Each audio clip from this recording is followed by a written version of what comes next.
Hi everyone, it's cherryenchantress. So I'm here with something a little bit fun, and I got this idea from V Love and Crystals, who is doing a challenge, a kind of daily tarot challenge. I'm not really partaking in it, not that I don't want to, but I just kind of like missed out on the beginning of it. But the one that kind of caught my eye was her collection of her favorite Hierophant cards from the different decks that she has. And I did something similar when I showed you the different handsome men of tarot, tarot and oracle. Of all the tarot and oracle cards that I have, I showed you a bunch, and then I have a few more now, but at that time I showed you what I had, and as far as good-looking men. And yeah, I've seen a couple of other ones that I'd like to add to the mix, but I think it's sort of a good representation of all the handsome men that are in tarot and oracle. Now we're going to do the High Priestess. So this isn't just about beautiful women. This is the best, to me, my favorite High Priestess cards. And I thought it would be fun to start off with the one that I created myself. So my daughter asked me if I would do a picture of her for her as the High Priestess, and it's kind of I gave her the original, and it's something that I've scanned, and I worked on it a little bit more today. The final product will have to be a little bit more digitalized for cards, but I think I'm getting closer here with my digital enhancement of the High Priestess here, and hope she likes it. Anyway, she's Aquarius, which really mostly resonates with the Star card, but also the High Priestess does match her very well because she's also a very spiritual person. And so let's take a look at my favorite High Priestess cards. All right, so I'm going to start with my least favorite to the most favorite, which actually I have one that I don't actually like, but I'm not going to bring that one out. I'll tell you about it later, but anyway, my least favorite to my most favorite, okay? So here we have the High Priestess for the Ghost Tarot. And I mean, I think it has all the right symbols and everything. I think it's really cool too that it's a nun, a ghostly nun, and there's the book, like the Torah or the Bible or something is part of the equation here. It's she's the second one in the deck. The pillars are important too, the light and dark, so I also have the pillars in mine. And pomegranates is another kind of symbol in the High Priestess. But because this is a ghost tarot, it has kind of a see-through feeling. It's kind of like, it has a sort of a past life, or a what if, you didn't exist, kind of a whose life is, what is it, not that one, It's a Wonderful Life feeling, like what if you didn't even exist kind of thing. So that's kind of why I like the Ghost Tarot, because of that, the interesting symbols, the interesting feeling. And then I guess the only reason why I might not like it is because it doesn't say High Priestess. It just gives you the number, which is fine. Like if you're a pro at this, then you wouldn't need that. But it can be a little bit difficult to discern when you're working with the cards. Okay, and next we have from the Royo deck. Now, Royo is an amazing artist. I love all his work, but I wasn't quite as impressed with the High Priestess of all the other beautiful images that he has in his deck. It's pretty good though. It's beautiful. It's enchanting. It's intense. The Royo deck has kind of a devilish feeling to it, sort of a dark feeling, so it kind of lends itself to that. and she's a beautifully drawn, beautiful woman, you know, that part's nice. And the bats are kind of interesting, but they're, you know, I think they're kind of cool. But yeah, so it's a good card. It's just not, you know, my top favorite. Here's ones from Anne Stokes' Legends Tarot. I like it too because La Papess, you know, it's like the Popus, and also the High Priestess is kind of like the Popus. It's a really beautiful card. The Legends Tarot is a really cool deck. I mean, it's got a lot of neat images, but it's just, you know, just saying, it's a really good image. It's just, you know, lesser than the other ones. That's all. Doesn't mean that it's bad. It's a really nice picture and a really good depiction. And the moon, see, crescent moon's another thing that is in, you know, symbolized in the High Priestess. The crescent moon. It's kind of interesting. I was reading something when the moon popped up and it related back to the High Priestess. So that's something to you guys, your readers, or anybody who's just interested in tarot, kind of look into too, this relationship between High Priestess and the moon. Okay, and then we have from the Smith Waite. This is the Borderless edition, and I really like this edition. It's, you know, because it fills the whole page, and also because the backing is the nice green backing and not the weird stripy thing that. Let me go ahead and show you the backing of these other ones. Look at that. That one's pretty cool. The Legends Tarot plus. And there's Royo. See, it's kind of dark, kind of dungeony. It's like fantasy feeling. It's nice. I like it because it's fantasy. You might be able. This one is the what was this one? The Ghost Tarot. Yeah. So you might be able to kind of see what my taste is. I like realism, you know, in my art. And I noticed by pulling out a lot of these cards that I do like the fantasy look a lot. And so, yeah. Anyway, this is the traditional High Priestess. So let's look at all of this symbol. This is Pamela Coleman Smith's drawing. She has the white tower and the black tower, the pomegranate trees, you know, the kind of crown. I gave my daughter, she wanted to be alien because she identifies with Aquarian alien kind of thing. So I gave her like the antenna. The third eye also indicates, you know, the spirituality, just like the Torah and the book, and other symbols that indicate, you know, religion and that kind of thing. And then you get the half moon here again, like the half moon here. And yeah. So, so there are those symbols there. And the only thing I didn't add was the B and the J. And some High Priestesses have little black hats too. So, okay.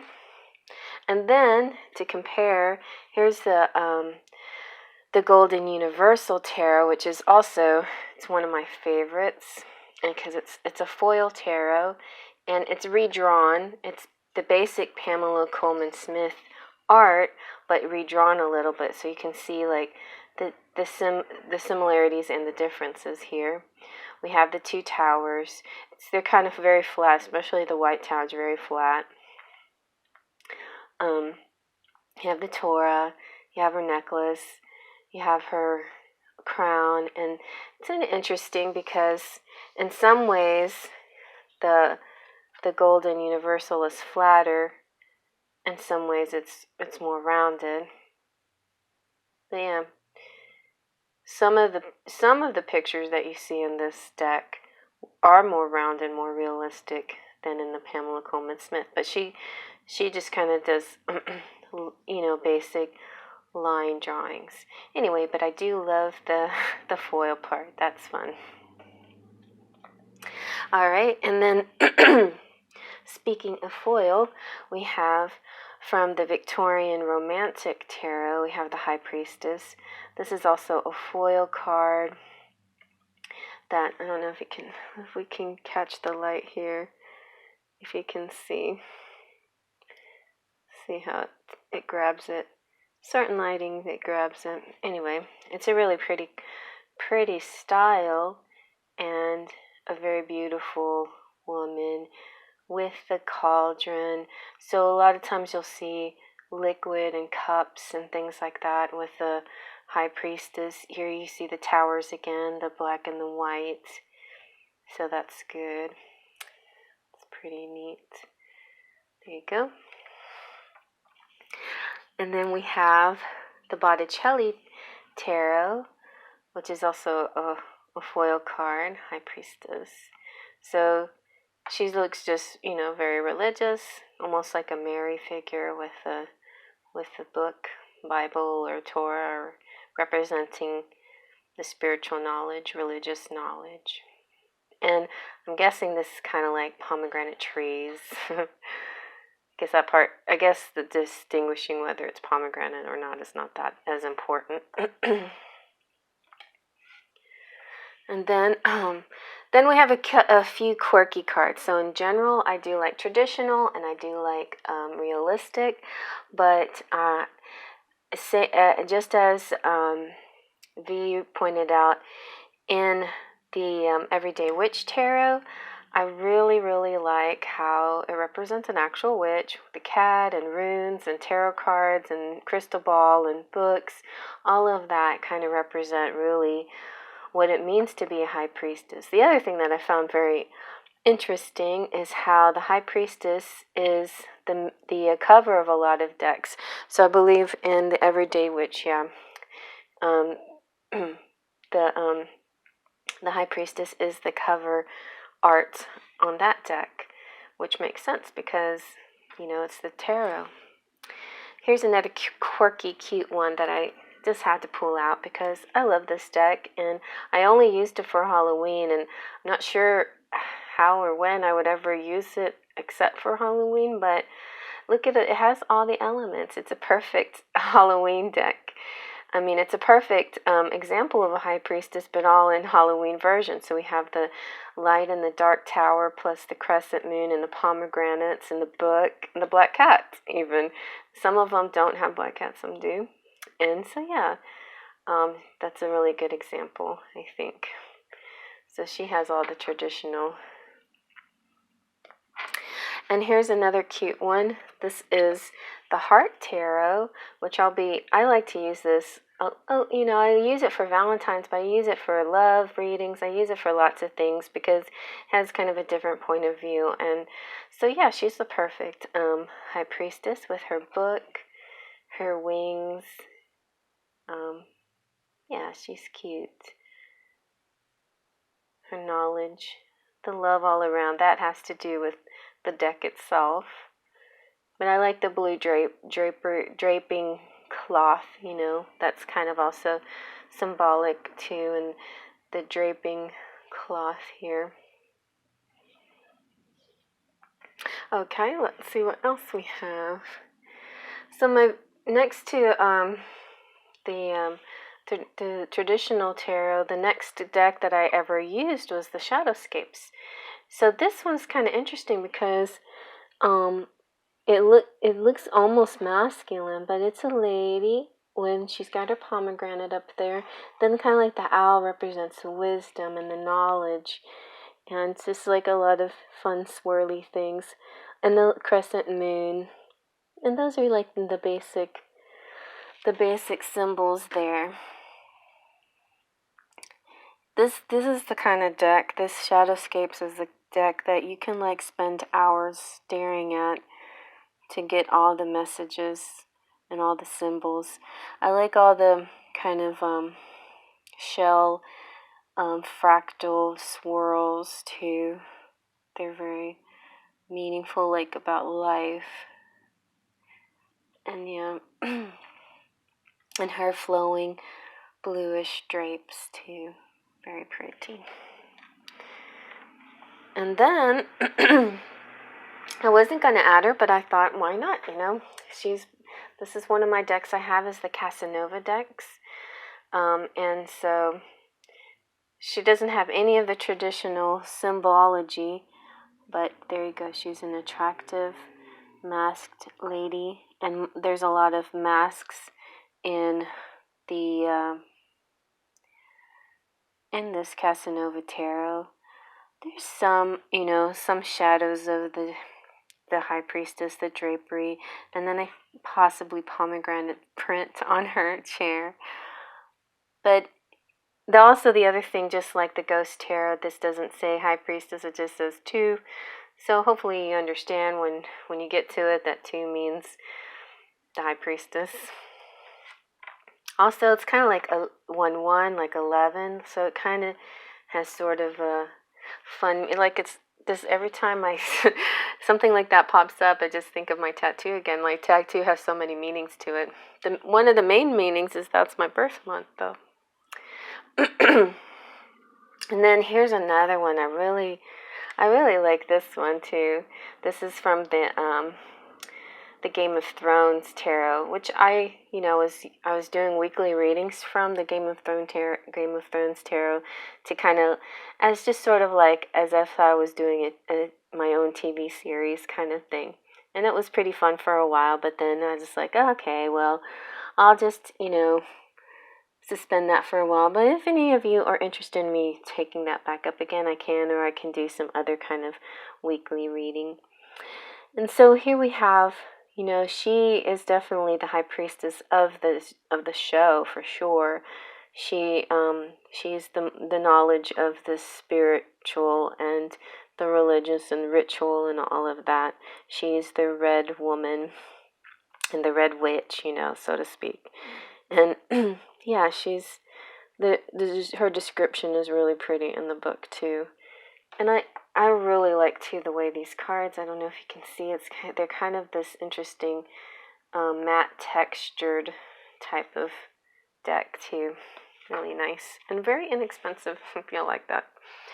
And then I have my pretty from the Tarot of Sexual Magic.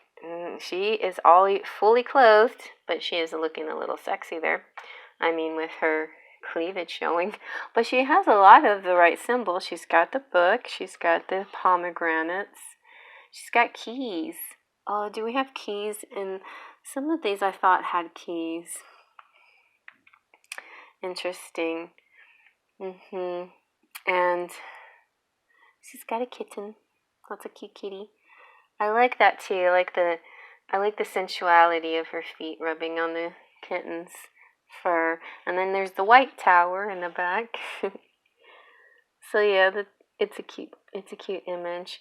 The artist for this deck does the women really well, I think. It's very kind of like basic line drawing type, but I think they do a really good job. And then we have the Tarot de la Nuit. So this one is really beautiful, a little bit dark, but we hear some of the symbols that you find in the Pamela Coleman Smith. You have the B and the J, you have the white tower and the dark tower, you have the book, you have a crescent moon. I guess those are kind of like pomegranate flowers or something there, the vines. Anyway, and she even has the kind of a crown with the little crescents and the moon in the middle kind of shape there. Interesting. So yeah, she's very realistic, very photorealism, which, sometimes it's nice, sometimes it's a little bit too much, but I appreciate it. I like it. Okay. And then we've got from the Wildwood Tarot, the Seer. When I was doing this, I went and I studied the Wildwood Tarot for just a few minutes, just staring at it, because it's a really unusual deck, and it's if anybody wants a real like natural, organic, earthy kind of deck, that's not all about people so much as it is about nature and how we all touch each other. It uses a lot of animals, and it uses different wording. So it's about the wheel of the year, and has kind of a real pagan feeling to it, and I like it very much. And so, but the Seer is perfect, using the word seer for the priestess, I think, is good. And she has a nice look about her. Another thing you see a lot with the high priestess is water or a cup or something like that, with stabs and wands and things like that. So it's pretty interesting. Okay. And here's one that's really cool too. This is the Egyptian, La Papessa. That is the high priestess or the popus. And this is the it's not Egyptian, it's called the Nefertari Tarot. And this is another foil tarot that's really beautiful. It's one of, I don't own any other Egyptian tarot, but I've done some flip throughs, and to me this is the prettiest one of all the ones that I've looked at. But yeah, I like that one a lot. All that symbology is so perfect, and it's perfect for the times too, with the hieroglyphics and the pillars here, see, and you see the high priestess a lot of times dealing with liquids, yeah, and all this different symbols kind of represents like her faith, you know. And I think sometimes you also see like sometimes astrology mixed in there.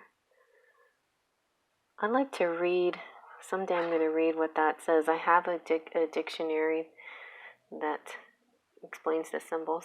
Anyway, besides that, it's really pretty and foil shiny. And then one of my favorite decks to use, because it's like my favorite fairy related deck so far that I have. I don't know, I'm just trying to find the perfect fairy deck, and it's tarot deck, and it's hard. Like there's a lot of beautiful oracle decks, but I just haven't found the right fairy tarot deck yet. That's why I got the Shadowscapes, because I thought that was the closest thing at the time to what I was looking for. But this one is pretty good too. So this is the Forest Creatures Tarot, and so she's got the moon, and she's got the book, you know, crown of flowers, and she has kind of that very earthy spiritual thing going for her with the tree growing. So it's really beautiful. I like that one a lot. And then we have the High Priestess from the Ethereal Visions. This is one where she uses this picture to, you know, as her box cover. So, or he, I don't know who the artist is. I think it might be a he. But yeah, she's got a lot of these cool symbols. This is in the style of Art Nouveau, and so I really like the way it's drawn. She's got the half moon and the crown and the book, the flowers or pomegranates or whatever, and then the whole thing behind her is kind of like a big moon. So yeah, that one is very neat. That represents, you know, what we do as tarot readers. Now here's a really fun one, and this is a deck I just got for Christmas, and this is the Starman Tarot. So take a look at the High Priestess in the Starman Tarot. That's so neat. Like, it has a lot going on, but it does have a lot of the basic symbology. It has liquids, it has electricity, it has snakes, it has earth, it has moons. She has a kind of a crown. She has like a bird wing. There's a lot going on. And but the whole feeling of it in total has this kind of a very dynamic, powerful woman kind of feeling. And I also like that it's, you know, it's not specific to a certain race or anything. It's just a figure mostly in silhouette. So that's good, you know. That kind of look that I'm going to go ahead and show you the card that I don't like. Like, hold on. So I have a love and hate relationship with the Spellcasters Tarot. Okay, let me show you. And now when I look at it, I like it better. But, alright, in comparison to this one, where this one is sort of silhouette, so it's not very obvious what, what her skin tone is or whatever. This one doesn't have any face, or any color, which I think is a good thing, but it just freaks me out a little bit. I like faces. I kind of need a face. And so it's got all the symbols, the towers, the pillars. It has a baby, like baby Jesus, like is in faith, and has this really cool book, and it has the blue draperies and that really cool crown. But I don't know.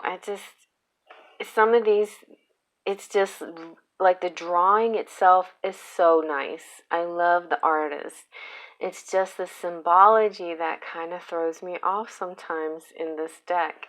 Look, it even has the pomegranates back there on that drape. It has these lines. I have to figure out what that means. And those ups and the sides. But anyway, otherwise, it's a good card. I think I might prefer the other everyday like this. So I'm looking for decks that more depict everyday people or everyday life kind of thing. And I think there's one I still need to get. But I like the Everyday Witch, and I like the Spellcasters because it has like kind of everyday situations and people in them. It's just sometimes it's a little bit not everyday. Sometimes it's a little bit alien, a little bit weird. Maybe that's the problem. I don't know. I like alien stuff, so I don't know why this throws me off this deck. But there you go. But a deck that I love, that is beautiful, really great artwork, is the Witches Tarot. This one is the version of Pamela Coleman Smith, but like super prettified, 3D and pretty. So it's kind of like almost an exact translation, but just really done nicely, And it even has the black cat. I didn't give my daughter a black cat. I probably should. So yeah, I like that one a lot. I might have to look into the Witches Tarot, because the one that I have seems so it's very small, and I don't know if there's such thing as a larger kit version. Oh yeah, I think there is, because I did accidentally buy not the best version of this.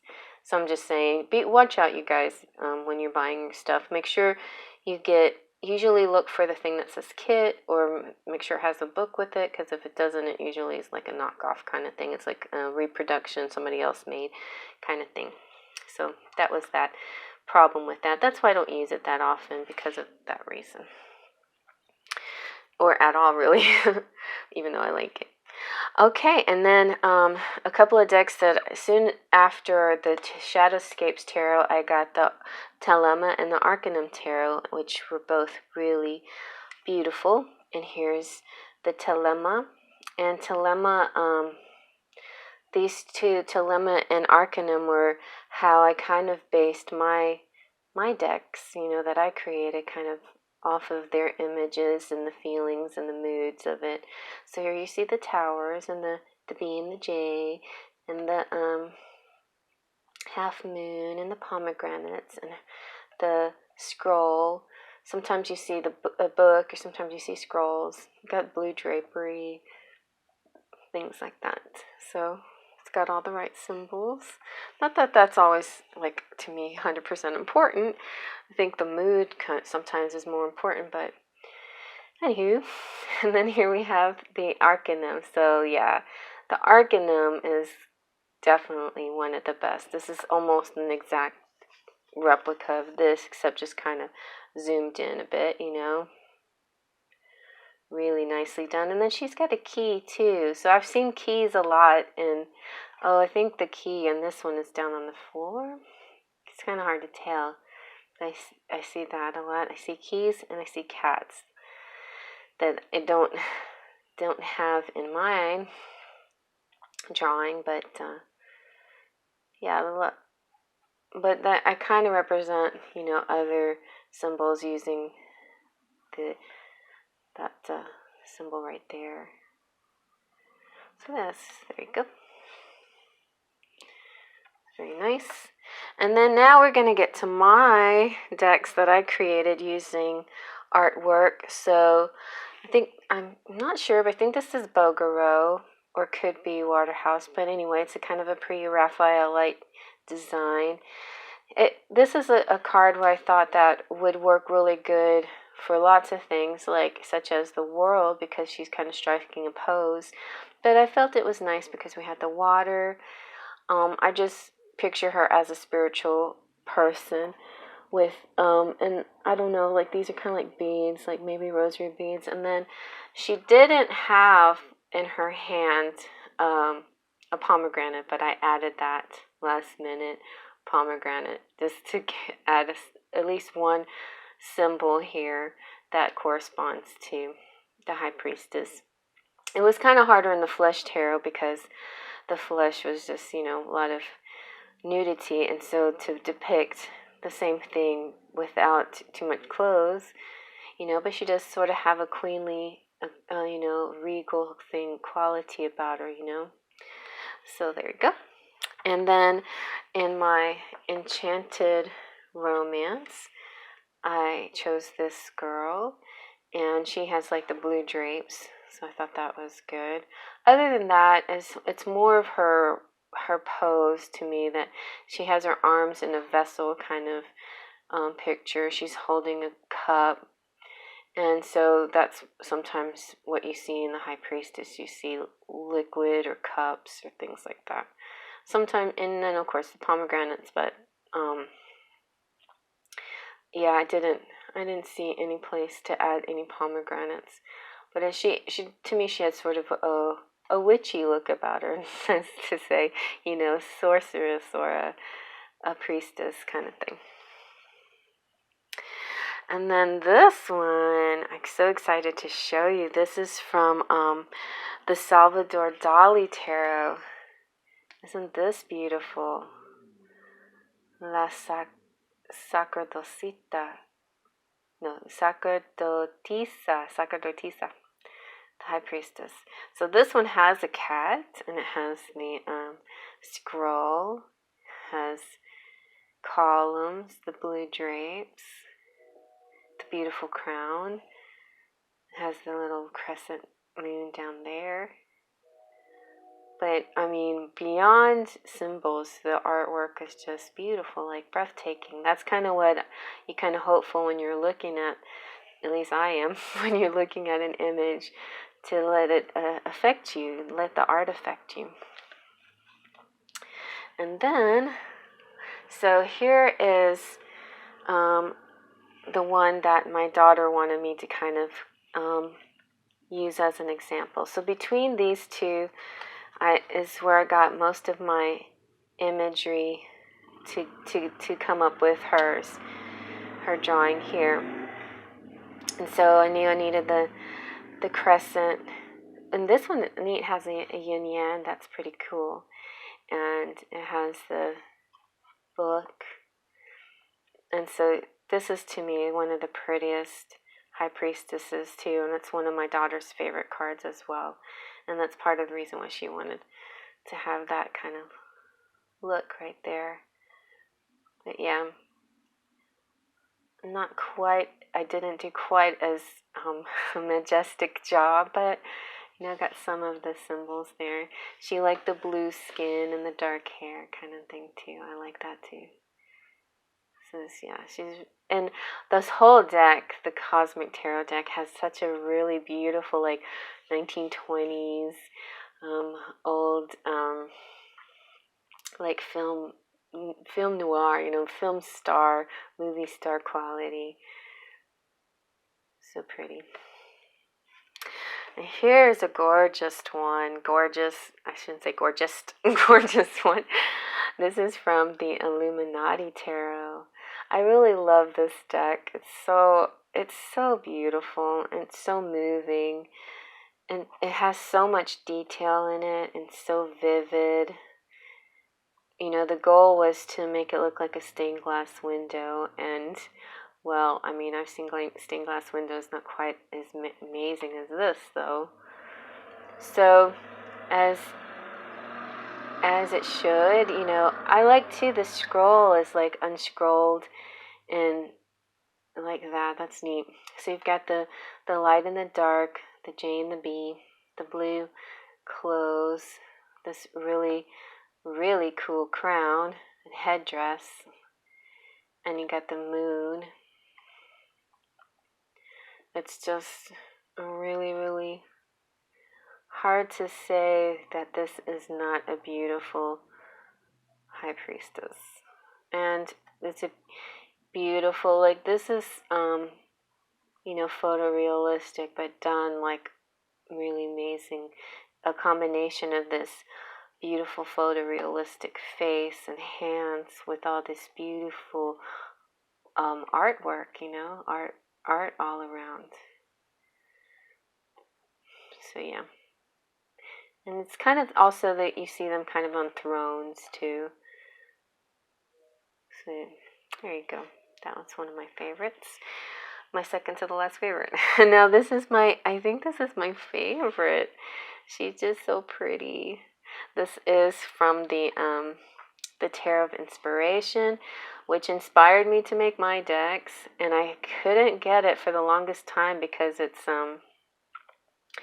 from Russia, and I was having trouble ordering it. I don't know what was going on with that initially, but I figured it out. I worked it out somehow.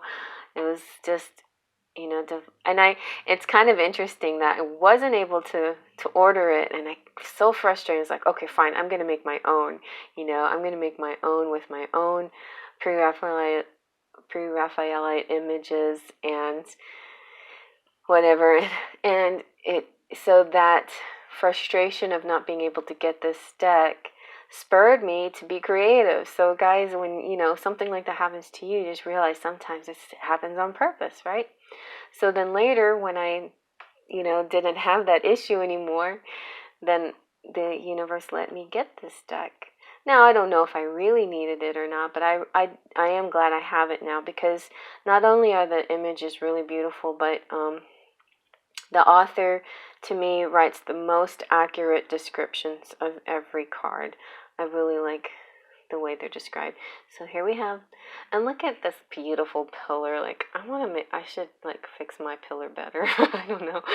The beautiful pillar, dark and the light, and I love her, like, her robes. I like her see-through, like, you know, the way it drapes over her body is so pretty. She's holding the pomegranate. She has that neat crown.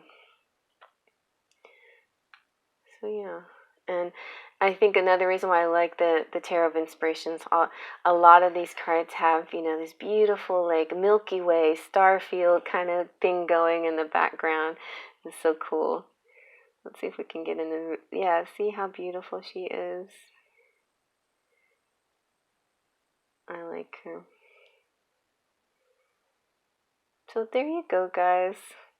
That is my basic collection of my favorite High Priestess cards. And, you know, this is the beginning of making this one. I could, like, enhance her even more.